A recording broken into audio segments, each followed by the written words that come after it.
after.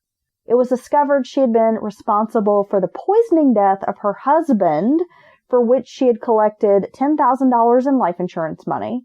Now remember, he was the Confederate colonel. Yeah, that's a lot of money back then. She was also suspected of pushing her 7-year-old son, Hugh Hodge Martin, down a flight of stairs in 1888 because she had collected $22,000 in life insurance money from the death of her son. How are they running around broke? These are like, I mean, that's a lot of money back then. That alone was what, $32,000 between the two? And it must have been easy to collect. Must not have been a lot of investigating on insurance back then, because we've heard this more than once. People kill over and over and get life insurance. Virginia Wardlow refused to eat while she was in custody awaiting trial and eventually died of starvation before she could even be tried. What, starved herself to death? Yes. I don't even think I could do that. I don't think I could do that.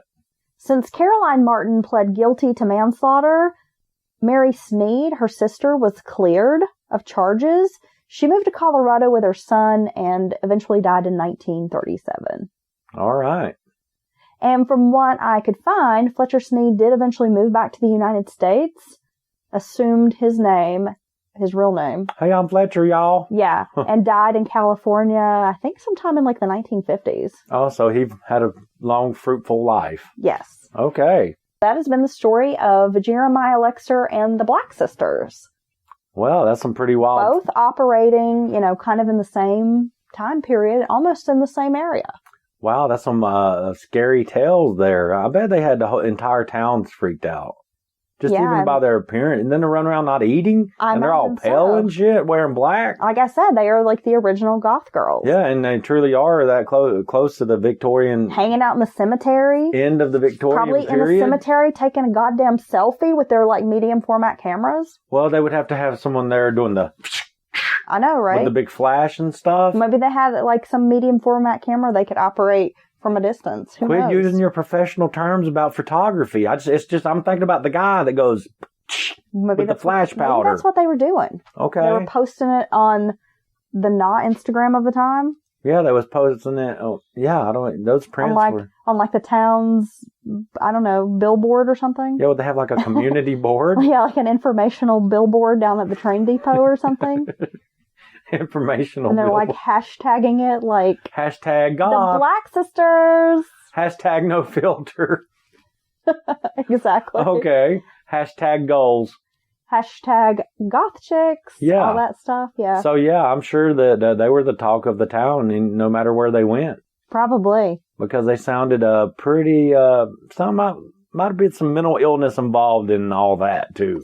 It's just strange to me that you would have 3 family members who would be on board with this plan. Yeah. And would be okay with killing their own children. Starving. For money. I just can't imagine murdering anyone that I love for money. Well, I don't think I would straight out murder anyone, like I said, unless it was self-defense or of me or my family. Yeah. Direct family. Yeah, but... It's like a fourth cousin. I'm like, well, I didn't really like them anyway. Well, yeah, but can you imagine, killing your own child just for profit? That's just fucked up. I couldn't fathom that. No, it doesn't make any sense. But I guess we are not to understand the inner, brain workings of these folks. No, I guess maybe that's a good thing. Yeah, but that was 2 great old tales. And let's return back to the present. Oh, yeah. So we have a live show coming up in January the 18th. It is at Fleetwood's in Asheville, North Carolina. Make sure you get your tickets. We have a Facebook event you can check out on our Mountain Murders page. There's also a link to tickets. brownpapertickets.com is the website. And if you go to Brown Paper Tickets and do a search, Mountain Murders, it should pull up our event where you can buy those tickets. We also have a brand new patron to thank on Patreon. Can we give her a shout out, Dylan? Hey girl, it's Brittany, right? It is Brittany. Hey Brittany, what you doing, girl? Brittany is our new patron, so thanks for signing up and supporting the podcast. Yes, thanks for joining the family, and we love you all.